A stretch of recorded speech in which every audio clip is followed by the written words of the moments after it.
Cảm ơn rất nhiều về một bài giảng tuyệt vời. Phần vừa rồi cũng cho chúng ta thấy tương lai đang mở ra với giải trình tự ESOM trong các bất thường tim. Bây giờ chúng ta sẽ chuyển sang phần siêu âm trực tiếp với hai bệnh nhân.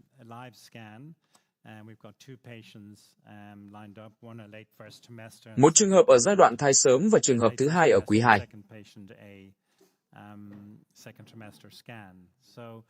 Khi bắt đầu bất kỳ lần khám nào, tôi luôn thực hiện một sweep tổng quát, đi xuống bàng quang và nhận diện ống cổ tử cung cùng cổ tử cung. Trong các lần khám giai đoạn sớm, bệnh nhân uống 2 cốc nước khoảng 20 phút trước khi siêu âm. Chúng tôi bắt đầu bằng siêu âm qua bụng rồi mới chuyển sang đường âm đạo nếu cần.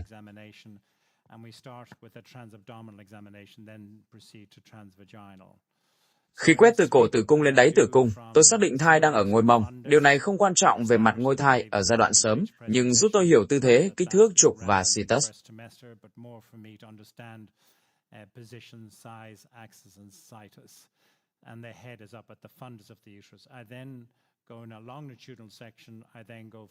Đầu thai nằm gần đáy tử cung. Sau đó tôi quét dọc rồi từ thành chậu trái sang phải để xác nhận chỉ có một thai, có hoạt động tim, tức là một thai sống đơn độc.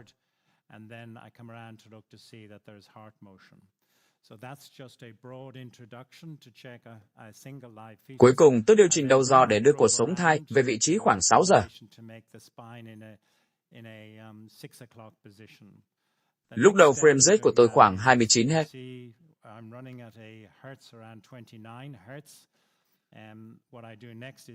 Tôi thu hẹp sector để tăng frame rate lên khoảng 57 Hz, sau đó giảm độ sâu dùng HD zoom, tăng tương phản động và phóng đại thêm bằng toggle zoom.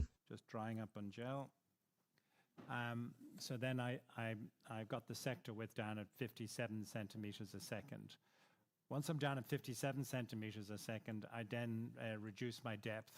And then the next after reducing my depth is to HD zoom. I then increase my dynamic contrast, and then I use a slight total zoom. Trong siêu âm giai đoạn sớm, mức phóng đại cao là cực kỳ quan trọng. Vì biết thai đang ngôi mông, tôi xác định dạ dày ở bên trái rồi sweep lên mặt cắt 4 buồng.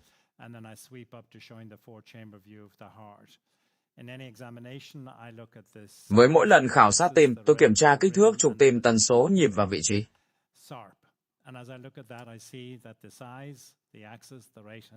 Ở đây, các thông số đều bình thường, khoảng 2/3 tim nằm ở nửa lồng ngực trái và 1/3 ở nửa lồng ngực phải.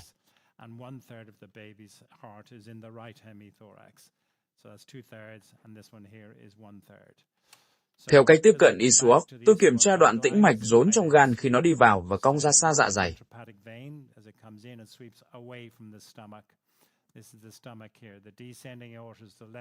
Động mạch chủ xuống nằm bên trái cột sống, còn tĩnh mạch chủ dưới nằm phía trước và bên phải.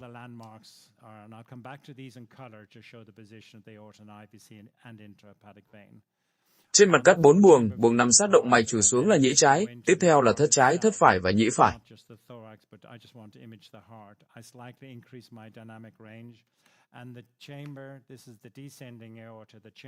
Đây là lỗ bầu dục, ở thai khoảng 16 tuần có thể thấy vách lỗ bầu dục di động khá nhiều.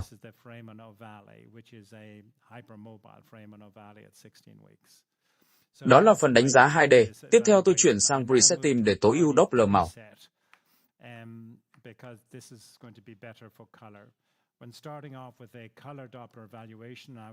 Tôi bắt đầu với PRF khoảng 23 cm trên giây, rồi điều chỉnh tăng nhẹ để có hình sạch hơn của đường ra thất trái.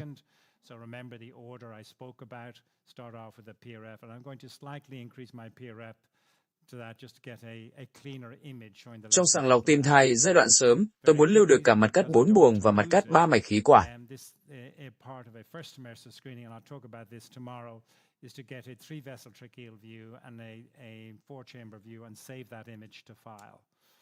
Khi trở lại mặt cắt 4 buồng, tôi đánh giá dòng vào của cả hai thất. Tôi dùng màn hình chia đôi để đồng thời quan sát chuyển động van 2 lá, van 3 lá và dòng màu qua các van. Ở giai đoạn sớm, tôi thường ưu tiên Power Doppler.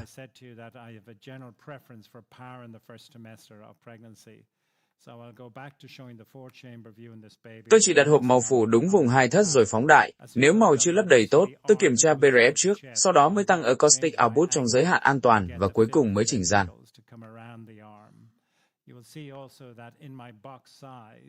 That I will choose the box that just colors the cover over the ventricles. And then I magnify the image, and I'm not getting enough fill of my ventricles. And I know that because if I split my screen to 2D, I can compare what I'm seeing on the left and the right side. So my PRF, when I look on that, is actually at 24 centimeters a second.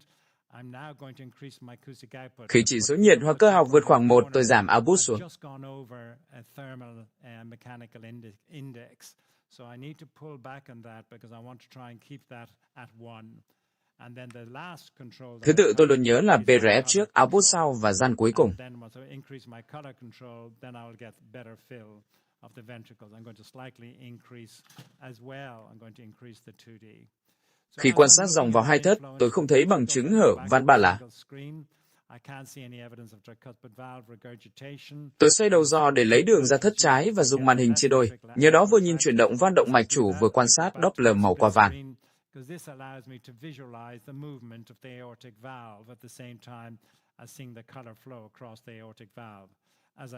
Van động mạch chủ mở tốt và gần như biến mất khỏi hình trong thì tầm thủ thất.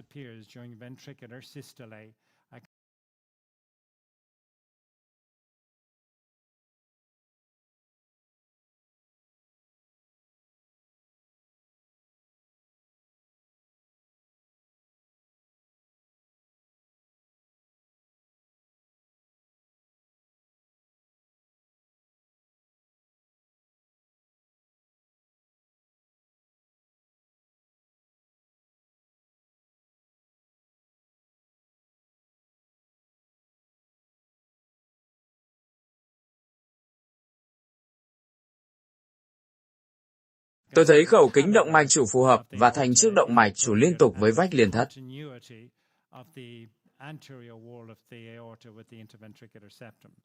Như vậy, từ dạ dày, tôi sweep lên 4 buồng rồi đến đường ra thất trái. Đây là cấu trúc lớn đầu tiên xuất hiện khi đi từ 4 buồng lên mặt cắt 3 mạch khí quản.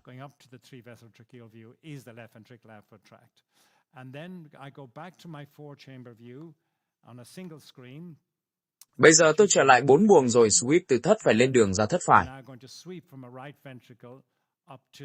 Tôi tăng nhẹ gam màu và tìm thân động mạch phổi đi ra từ thất phải. Ở giai đoạn sớm, việc nhìn thật rõ van động mạch phổi chưa quan trọng bằng quý 3, vì hẹp van động mạch phổi đơn độc thường là tổn thương tiến triển theo thai kỳ và hiếm khi được chẩn đoán từ rất sớm.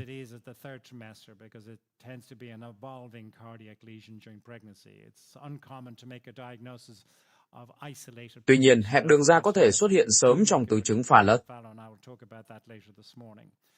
Khi lên mặt cắt 3 mạch khí quản, tôi xác định khí quản trước. Mạch nằm sát khí quản nhất là cung động mạch chủ ngang, kế đó là ống động mạch và thân động mạch phổi. Với quỹ ước màu đang dùng, dòng lên có màu đỏ và dòng xuống màu xanh. Khi BRF output và gian được cài đúng, ta thấy dòng chảy tầng trong động mạch phổi, ống động mạch và cung động mạch chủ ngang.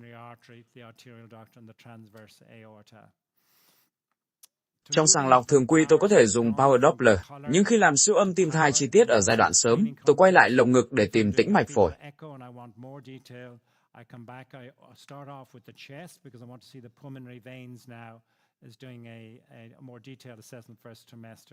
This is a beautiful baby in corazón muy bonita. Esta es la venas pulmonares. Ở thai này có thể thấy các tĩnh mạch phổi đổ vào nhĩ trái ngay trên hài đề.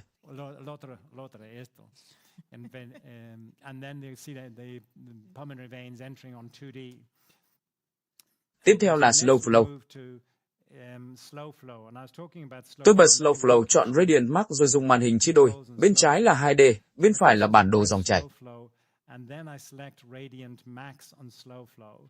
I then go into, with slow flow, a split screen, and that's a monochromatic map, but I'm just going to give you some directional information first. And what I have on the left. Trên đó có thể thấy vách liên thất, sự lấp đầy của hai thất, và khi sweep từ 4 buồng lên 3 VT, ta lần lượt thấy các nhánh động mạch phổi đi ra từ thất phải, rồi ống động mạch tiếp tục lên trên. izquierda y eso a derecha. ¿Es correcto? Yes, correcto. De acuerdo. Yes.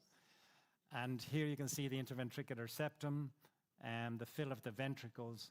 And as I sweep up from this four-chamber, then up to the three vessel, you can see I'm getting the branch pulmonary arteries as it exits out of the right ventricle and then continues superiorly the arterial duct.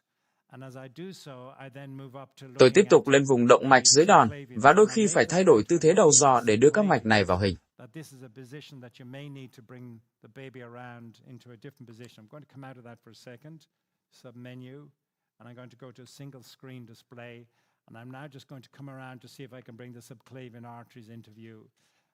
So as I come around, I'm now up to the clavicles. And on this position, then I look at the... Ở đây không chỉ thấy các nhánh động mạch phổi, mà còn thấy những nhánh rất nhỏ đi vào nhu mô phổi. You're not just seeing the pulmonary arteries, you're seeing the tiny little branches of the pulmonary arteries as they disappear out into the lung parenchyma.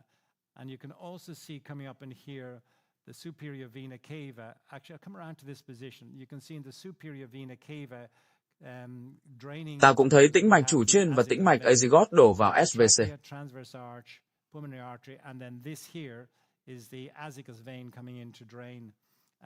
And I'll just slightly increase, come out of that, slightly increase the gain. And now Trên cùng vùng khảo sát có thể nhận diện tĩnh mạch, cánh tay đầu trái và các động mạch ngực trong ở hai bên. When I talk tomorrow about systemic venous anomalies, and if I just crank up the gain, then I'll see the azygos vein draining into the SVC. And as I do so, I also am seeing the internal thoracic artery or internal mammary artery. This is the left brachiocephalic vein, and this is the internal mammary artery on the other side. Vị trí này cũng rất tốt để khảo sát giải phẫu tĩnh mạch hệ thống. Position in a sense of visualizing the systemic venous anatomy. So if I come out and magnify my image, and then Khi phóng đại vùng dây rốn cắm vào thành bụng và bật slow flow, tôi có thể thấy hợp lưu của ống tĩnh mạch chủ dưới và tĩnh mạch gan. It allows me to see the confluence of the ductus venosus, the inferior vena cava, and the left hepatic vein. So the baby's a little bit active at the moment. And I've only, if you look once I'm in slow flow technology, I have no PRF control. Sile lúc giúp bắt đúng vùng tiền đình dưới cơ hoành, nơi IVC đi lên và hợp với ống tĩnh mạch cùng các tĩnh mạch gan trước khi đổ vào nhĩ phải. And I can choose both of those. You will see straight away I pressed freeze. And this is where I use my cine loop because I saw in a glance that I was catching the point of the infradiaphragmatic vestibulum. So this is the point where the inferior vena cava comes up and joins the ductus. Slow flow cho thấy rất rõ cả những mạch nhỏ, thậm chí các động mạch đốt sống nhỏ xuất phát từ động mạch chủ xuống. Which then drains into the fetal right atrium. But I show you this in a sense because it's the detail that you get with these tiny vessels with this technology, and it becomes increasingly important very early in the pregnancy, which I will talk about. Ta cũng thấy tĩnh mạch dồn đi từ thành bụng vào gan, tiếp nối với hệ tĩnh mạch gan và ống tĩnh mạch rồi hướng về nhĩ phải. All the tiny little vertebral arteries. But here you have the cord inserting into the abdominal wall, draining down into the ductus venosus and the hepatic veins, and then on into the right atrium. Trở lại mục tiêu sàng lọc, khi mỏm tim ở tư thế thuận lợi hơn tôi tắt slow flow và quay về Doppler màu. The apex is now in a better position. So in that position I'm going to go back to taking slow flow off, and I'm going back to using color. As I do that, you will see for every image that I'm taking that they are very magnified images demonstrating flow in the heart. Với bất kỳ mạch nào, nguyên tắc vẫn là chỉnh PRF trước, output thứ hai và dàn cuối cùng. I then go to my output, and then I go to my gain, the order of those three things. And then I sweep up to the three-vessel tracheal view, demonstrating those arteries. I don't know if there's any questions that anybody... Từ 4 buồng tôi sweep lên 3 vết tẻ. But as you look at this is the trachea and I head down. Có thể nhận diện khí quản rồi theo xuống chỗ chia thành phế quản gốc phải, và trái sụn phế quản cũng thấy được. This is the right main bronchus here, and this is the left main bronchus. If I come back, you can see it there. And you can see the cartilage of the bronchus on here side and on this side here. There is another nice control in any of these, a speckle reduction and compound imaging for seeing these tiny little vessels. Speckle reduction và compound imaging có thể giúp làm rõ các cấu trúc nhỏ này. This is the trachea, then you're down to right and left main bronchus. Here you have the transverse arch, vessel close to the trachea, transverse arch, pulmonary artery. Ở giai đoạn sớm, tôi kiểm tra sự cân xứng hai thất, vận động bình thường của các van và tìm hở van ba lá. I'm looking to see if there's normal movement across the valves, just to make sure there's no tricuspid valve regurgitation. For those of you who are interested in stick, I'll just do a quick run through on stick. But this is the RM7. Với những ai quan tâm đến stick, tôi sẽ minh họa nhanh bằng đầu dò 3DRM7C và PRS cuối 1. So if I just come out of that, just and then find the baby's heart. And once I have the heart in view, I'm just going to increase my gain. Tôi đưa tim vào giữa hình, tăng gian, dùng HD zoom, phóng đại lồng ngực, bật màu rồi chuyển sang 4D để thu một thể tích stick sàng lọc. As I'm pressing here, I'm maybe just pressing too hard on the abdomen, I'm squashing. Thank you. And now I put on my color. Once I'm on my color, I'm going to increase my acoustic output. And then I'm going to select 4D. Khi thu thể tích stick có màu, tôi bắt đầu từ phía trên rồi quét xuống, thời gian thu khoảng 15 giây. Và với tim nhỏ ở giai đoạn sớm, góc quét khoảng 25 độ là đủ. Because it's a small heart in the first trimester, 25 is perfectly adequate. Then I ask, before I do anything, I then sweep up to the 3-vessel tracheal view and check my position, then move my box up, and then I ask him, no respira, por favor. And then I sweep, going from a Trước khi thu, tôi kiểm tra lại 3VT và vị trí hộp thu, rồi yêu cầu bệnh nhân thở ra và giữ yên.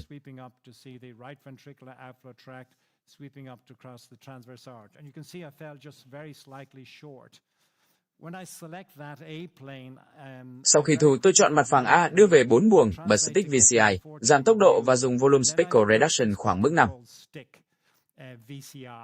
And that gives me a nice fill. And then I slow down the speed. And then I use this volume speckle reduction imaging, and I set that to a setting of 5. And as I do so, I then can very quickly demonstrate. Nhờ đó có thể nhanh chóng xem một sweep từ đường ra thất trái, động mạch chủ cho tới 3VT. And then up to the 3-vessel tracheal view. And I was just missed out in the 3-vessel tracheal view. And I saved that to file.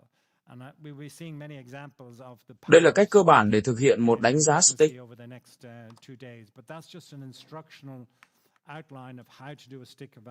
Tôi làm thêm một lần nữa với góc thu khoảng 30 độ và yêu cầu bệnh nhân nín thở trong lúc đếm ngược.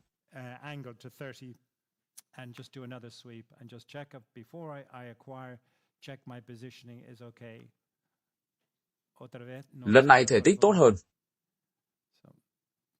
Wireless VCI cho phép tạo cảm giác 3 chiều rất nhanh. Khi tăng độ dày lát từ khoảng 1mm lên tới 20mm, hình 3 chiều của tim xuất hiện rõ hơn. Okay, so then we have accept. And we have a better volume, I think, in this time. When you use a thing called wide slice VCI, cách này hữu ích khi tìm bất thường cấu trúc ở giai đoạn sớm mà không nhất thiết phải đi ngay vào dựng hình render phức tạp. If I select to go up a thickness of up to 20 millimeters, you can see straight away it produces a 3-dimensional picture of the baby's heart. And that's a nice thing to do in terms of looking at. Hình render vẫn đẹp và có giá trị trong giảng dạy hoặc một số tình huống chẩn đoán, nhưng tôi không muốn dành quá nhiều thời gian cho nó trong sàng lọc thường quy. And the rendered image is always a sort of a nice image in terms of looking at abnormalities. But this, in a sense, a lot of the time is for teaching purposes, but also in some diagnostic setting. I don't want to spend too long on that, but I saved that volume to file. Chúng ta vẫn còn khoảng 20 phút, vì vậy tôi sẽ chuyển nhanh sang bệnh nhân thứ hai ở quý 2. How long do I have left, Fatima? 20 minutes at 12. Fatima nhận xét rằng điều ấn tượng là Simon có thể lấy được hình rất đẹp rất nhanh, nhưng điểm quan trọng hơn là anh liên tục tối ưu máy gần như theo phản xạ. Simon, I might say you that it has been impressive how fast have you been able to get these super nice images, and I think that it's very important to get used to try to improve the settings always. Mỗi lần bắt được một mặt cắt, anh lại phóng đại, chỉnh thông số rồi mới tiếp tục. We have seen that you, without thinking really on it, you are every time you are quiet and then you magnify, improve settings, everything, and then you continue and you keep. Nhiều người sợ mất tư thế đẹp nên cố lấy mọi thứ ngay lập tức mà chưa tối ưu hình.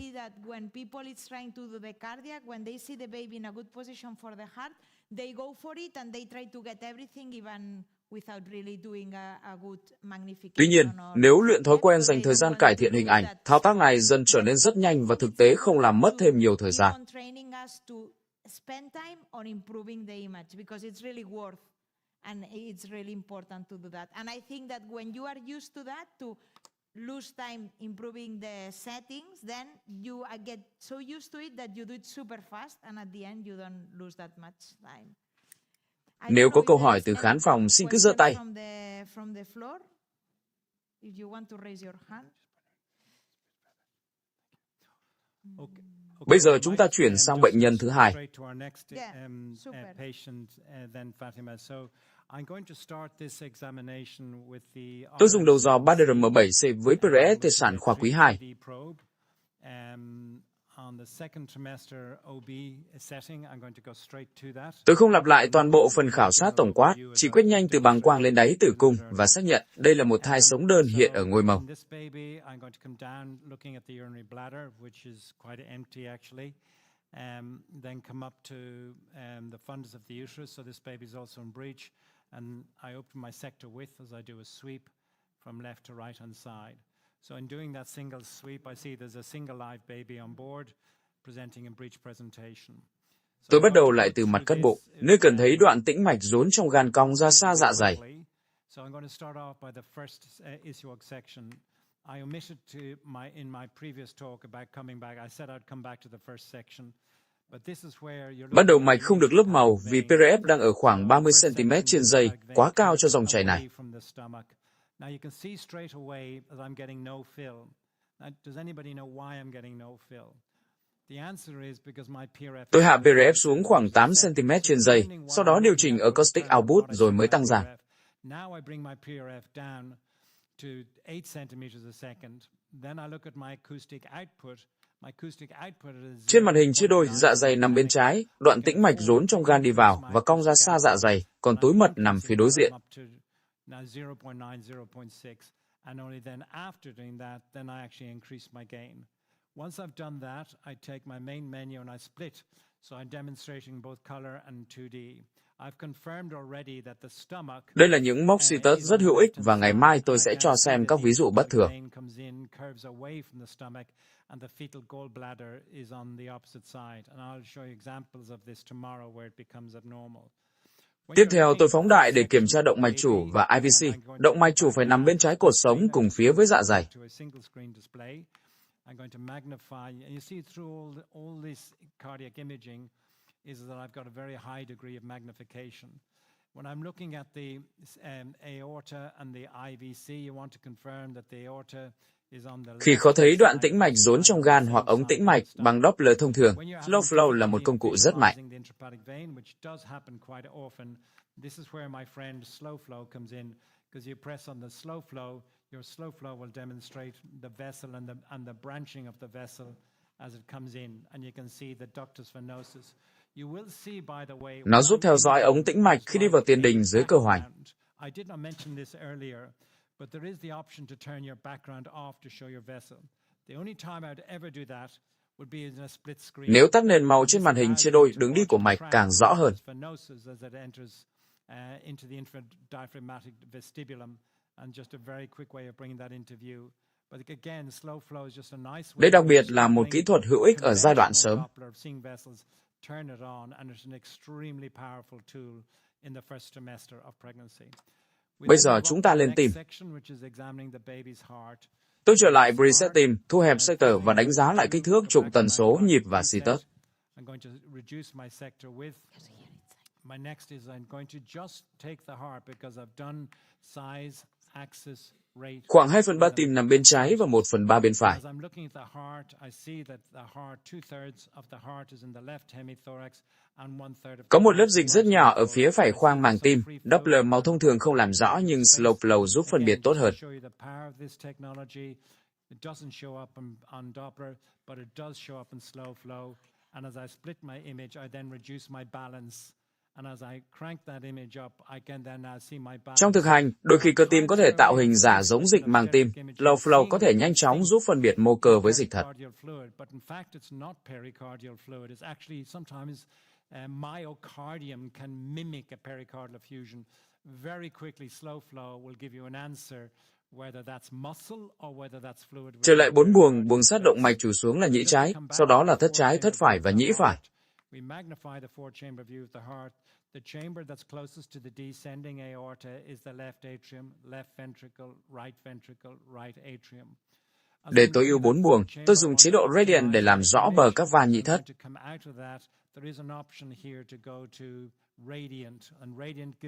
Ta thấy độ chênh sinh lý bình thường giữa van ba lá và van hai lá.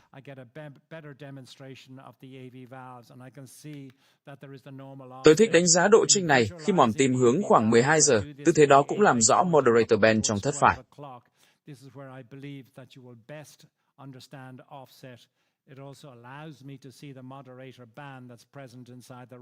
Sau đó tôi xoay sang đường ra thất trái, luôn phóng đại cấu trúc đang khảo sát.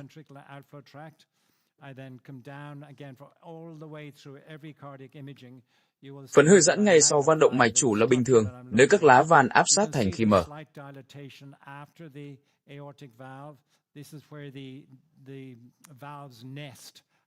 Cần xác nhận sự liên tục của vách liên thất với thành trước động mạch chủ.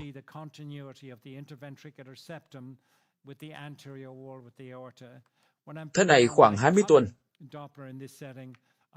Khi bật Doppler màu ở đường ra thất trái, BRF ban đầu khoảng 24 cm trên giây là quá thấp, nên tôi tăng lên khoảng 45 cm trên giây.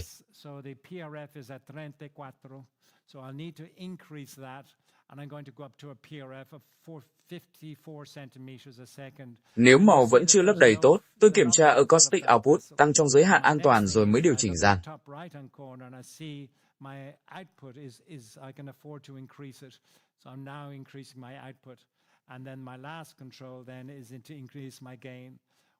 Sau khi tối ưu có thể so sánh 2D và màu cạnh nhau, Radiant Max cũng giúp tạo hình rất đẹp.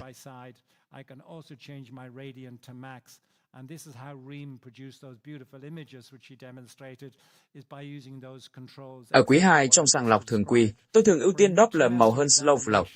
I would choose color and this preference over the power and slow flow for routine screening context. Nếu nghi bất thường van, tôi dùng cine loop và xem thật chậm từng chuyển động mở đóng của van. Điều này hữu ích trong hẹp van động mạch chủ, hẹp van động mạch phổi, bất thường Esten và các bệnh lý van khác.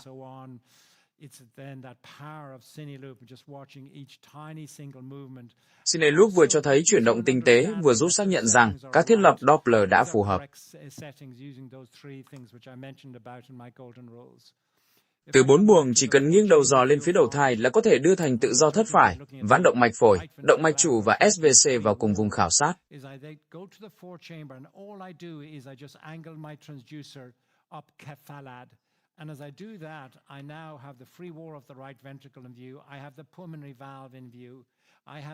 Tôi dùng mặt cắt này để loại trừ hẹp van động mạch phổi, rồi tiếp tục tối ưu bằng cách phóng đại, chia đôi màn hình, thu hẹp hộp màu và chỉnh prep output gian.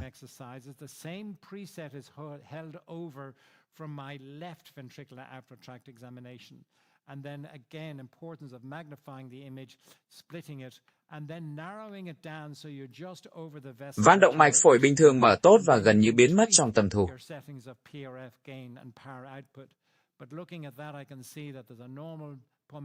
Ở mặt cắt 3 mạch, động mạch phổi thường lớn hơn động mạch chủ và động mạch chủ lớn hơn SVC.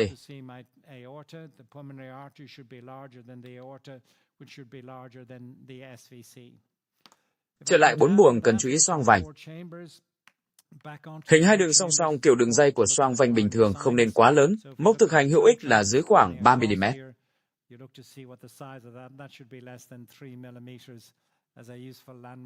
Nếu xoang vành nổi bật, hãy nhìn cạnh động mạch phổi, vì bình thường không nên có thêm một mạch ở đó. Một mạch bất thường cạnh động mạch phổi có thể gợi tĩnh mạch chủ trên trái tồn tại, hoặc tĩnh mạch đứng trong hồi lưu tĩnh mạch phổi bất thường toàn phần.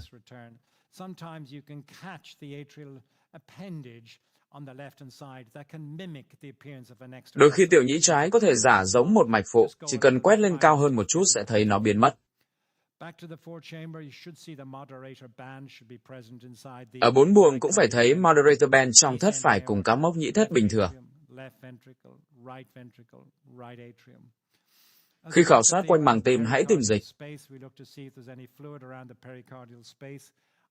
Ở đây có một lượng dịch rất nhỏ phía phải, thường là biến thể bình thường, và vị trí hay gặp nhất là quanh thất phải.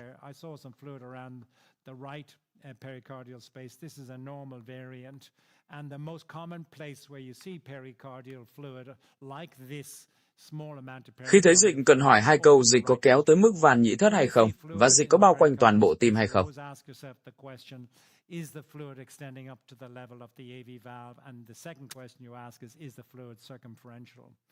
As you're looking at the four-chamber view of heart, you always ask when the Về kích thước hai thất, thất phải có thể lớn hơn thất trái, đặc biệt ở quý 3. Điều quan trọng là vẫn phải xác định thất trái tạo nên mỏm tim. Especially in the third trimester, the right ventricle is larger than the left. But always ask yourself the question is what forms the apex of the heart? And you can see that the apex of the heart is formed by the left cardiac ventricle. Khi khảo sát các tĩnh mạch phổi đổ vào nhĩ trái, tôi có thể bật lại slow flow và dùng màn hình chia đôi.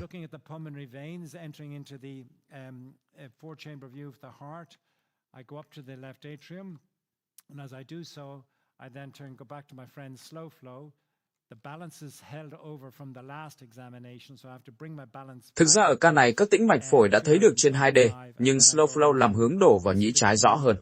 So I go into a 2D and a 2DC, and then I look in the region of my left atrium to see and you can see them there, the pulmonary veins. You don't really need slow flow because it's actually seeing there in 2D, but it is showing me on slow flow here that the veins are coming in. Muốn thấy đồng thời SVC và IVC, trước hết lấy mặt cắt 4 buồng, dùng động mạch chủ xuống để xác định nhĩ trái rồi nhận diện nhĩ phải. Go to the descending aorta, which defines the left atrium, or tells you that this is the left atrium. And then once you've got the right atrium, then just simply rotate on the right atrium. And once you rotate on, keeping the right atrium into view. Sau đó xoay đầu dò quanh nhĩ phải sẽ đưa SVC và IVC vào cùng mặt phẳng, tạo hình giống hai sừng bò. So this is the superior vena cava coming down and draining into the right atrium. And then you catch the inferior. I'm going to rotate the transducer the opposite way. Sorry. SVC đi xuống đổ vào nhĩ phải, van Eustachian giúp hướng dòng máu, còn IVC đi lên từ dưới.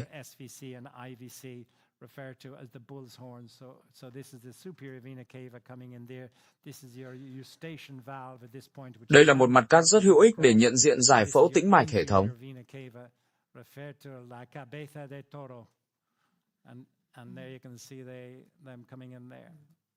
Có một câu hỏi từ khán phòng, làm thế nào để thấy đủ cả 4 tĩnh mạch phổi? Không chỉ 2 tĩnh mạch phổi dưới mà cả 2 tĩnh mạch phổi trên.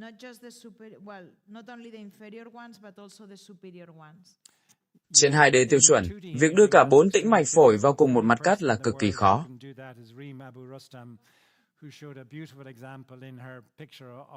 Có thể cần một mặt cắt hơi chếch, và nếu thật sự muốn chứng minh cả 4 mạch, tôi thường chuyển sang stick.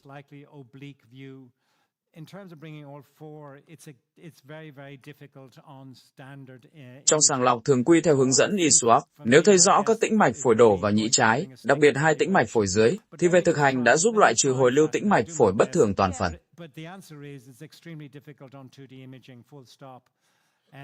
It's more that we say in routine screening in the ISWA guidelines, if you see if you see one pulmonary vein coming in, you've excluded total anomalies. Vấn đề của 2D là khi thấy một tĩnh mạch phổi, muốn tìm tĩnh mạch còn lại phải dịch đầu dò hơi xuống dưới hoặc lên trên, nên rất khó giữ cả 4 cùng lúc.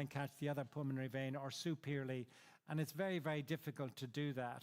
So if I'm facing a scenario where it becomes important to do so, I'm going to take off slow flow.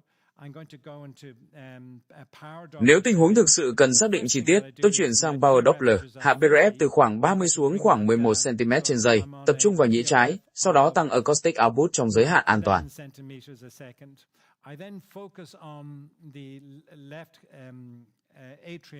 And then after my PRF down to 11, then I'm going to increase my acoustic output, and you see I've gone up to 0.8. Then in that position, I look to see can I get my pulmonary veins in view before I acquire my 2D. Nếu hình chưa tốt, tôi thay đổi góc khảo sát, đôi khi chỉ riêng 2D vẫn không đủ. Try and change the angle. Maybe I should hand the probe over to Reem and get her to do this for me. Tôi thử lại với nhĩ trái, hạ PRF thêm xuống khoảng 9 cm trên giây và bắt đầu thấy các tĩnh mạch phổi phải và trái đi vào.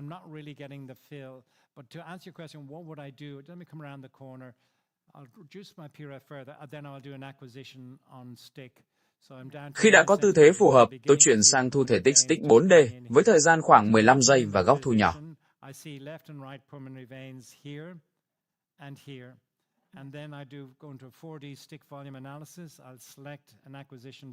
Sau đó tôi yêu cầu bệnh nhân nín thở trong lúc máy thu thể tích.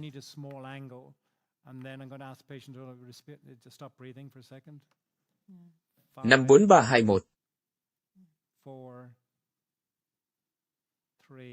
Bây giờ có thể thở bình thường.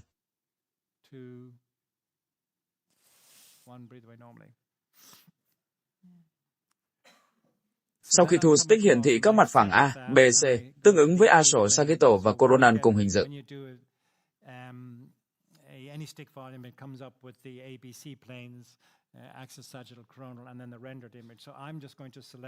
Tôi chọn mặt phẳng A bật VCI rồi xoay thể tích theo các trục Z, Y và X.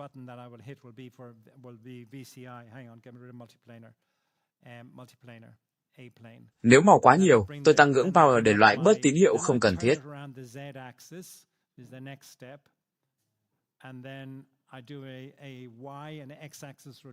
Chính khi xoay theo trục X, ta cố đưa đủ 4 tĩnh mạch phổi vào hình. Ở lần này tôi mới bắt được một tĩnh mạch mỗi bên.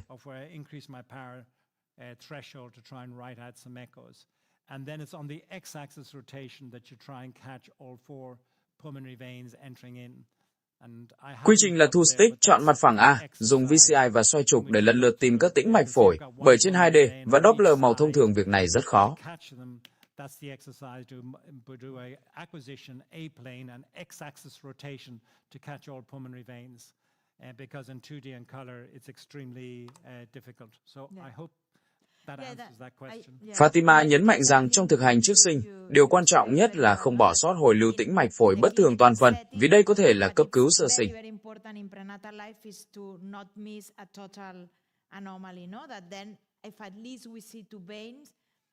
Thấy được các tĩnh mạch phổi đổ vào nhĩ trái, tuy không phải lúc nào cũng chứng minh đủ cả 4 mạch, nhưng giúp giảm nguy cơ bỏ sót một bất thường toàn phần.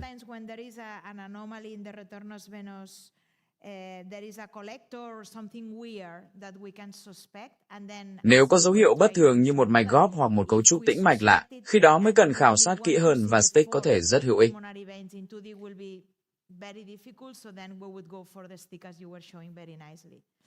Chúng ta còn khoảng 2 phút, vì vậy Simon sẽ minh họa thêm ống tĩnh mạch. Trong thực hành y học bào thai, nhiều người đánh giá ống tĩnh mạch trên mặt cắt ngang và tìm aliasing bằng Doppler màu.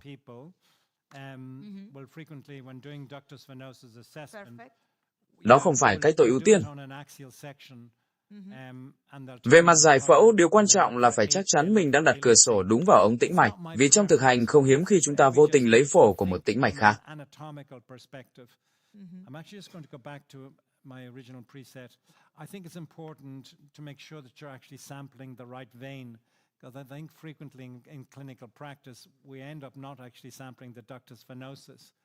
Một quy tắc vàng để tìm cung động mạch chủ, cùng ống động mạch và ống tĩnh mạch là bắt đầu bằng mặt cắt dạ dày, với hai xương sườn hiện rõ và đối xứng tránh mặt cắt chết.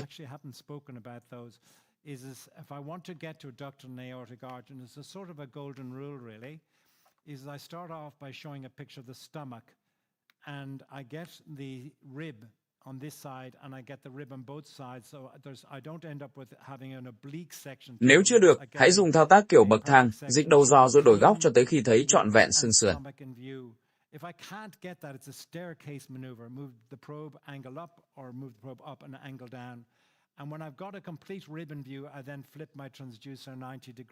Khi có mặt cắt ngang chuẩn, xoay đầu giò 90 độ, thao tác này rất nhanh và tái lập tốt, giúp đưa cung động mạch chủ và cung ống động mạch vào hình.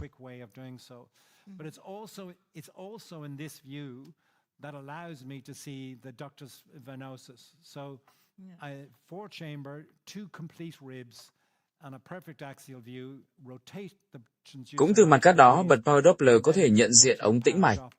And then once you're in your power Doppler setting, then I know that that's the ductus venosus just to that point there.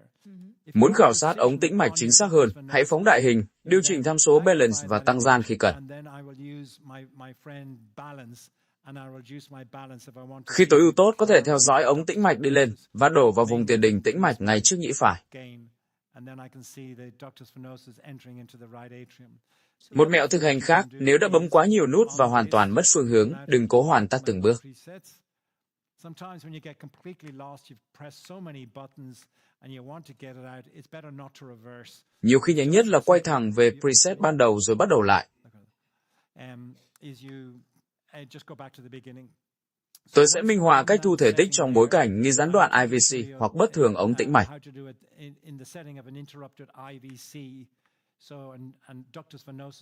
Tôi chọn 4D, thời gian thu khoảng 15 giây, góc khoảng 30 độ, kiểm tra lại rằng IVC đã nằm trong vùng thu rồi yêu cầu bệnh nhân nín thở.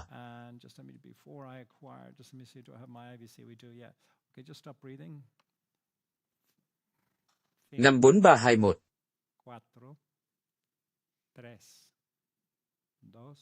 Cảm ơn.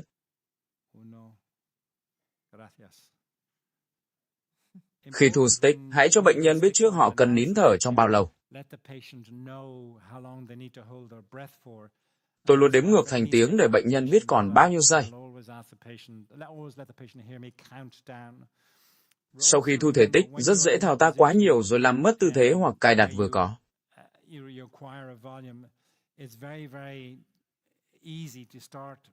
Vì vậy, hãy lưu ngay thể tích và preset trước khi bắt đầu xử lý.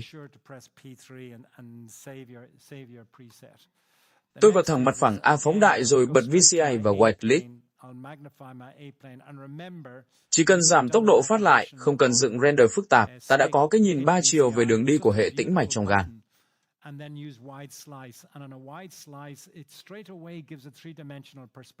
Có thể thấy tĩnh mạch dồn đi vào xoang cửa, chia sang các nhánh tĩnh mạch cửa phải và trái, tiếp tục lên trên qua ống tĩnh mạch, hợp với tĩnh mạch gan trái và IVC tại tiền đình dưới cơ hoành rồi đổ vào nhĩ phải.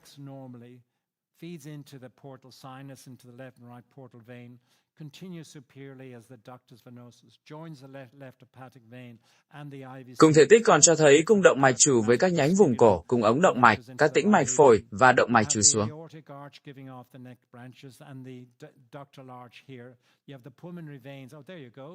Đây là một cách rất nhanh để hiểu toàn bộ tương quan giải phẫu.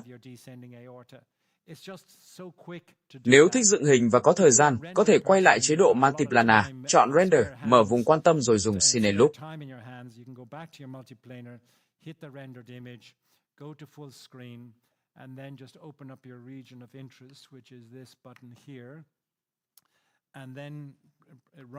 Sau đó có thể đổi nền Grayscale, dùng Gray Silhouette và thay đổi nguồn sáng để tạo hình trực quan hơn.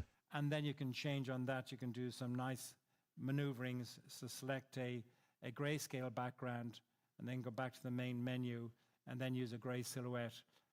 Những thao tác này có thể cho hình rất đẹp. Tuy nhiên, tôi chỉ làm các bước dựng hình nâng cao như vậy. Khi gặp bất thường cần phân tích thêm, trong sàng lọc thường quy tôi không làm. Tôi xin dừng tại đây, cảm ơn rất nhiều. Cảm ơn Simon về một phần trình diễn rất ấn tượng và cảm ơn các bệnh nhân đã tham gia.